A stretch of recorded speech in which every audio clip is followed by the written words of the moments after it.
Hej, velkommen til min videoaflevering til modul 7, hvor jeg tager udgangspunkt i en bestemt artikel og forklarer. Her vil jeg forklare om to misforståelser omkring Big Bang.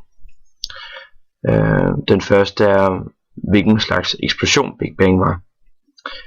I dag der ved vi, at rummet ekspanderer sig selv, hvilket skyldes Big Bang, som skabte tid og rum. Big Bang var ikke som en bombe, der sprængte et bestemt sted i det tidlige tomrum, som nogen tror, men det var selve rummet, der eksploderede. Der var nemlig ikke noget centrum, som det ekspanderede væk fra, da Big Bang skete overalt. Den anden misforståelse, det er, om galakser kan vige hurtigere tilbage end lyset. Det er også en anden misforståelse, da man mener, at det vil gå imod Einsteins relativitetsteori,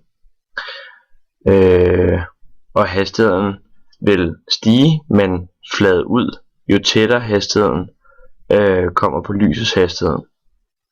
Men det er ikke helt rigtigt, da vigehastigheden stiger proportionalt med afstanden, også efter Hubble-afstanden, da det ikke er en bevægelse gennem mediet, altså rummet, men en bevægelse af mediet, som er rummet, som altså ekspanderer.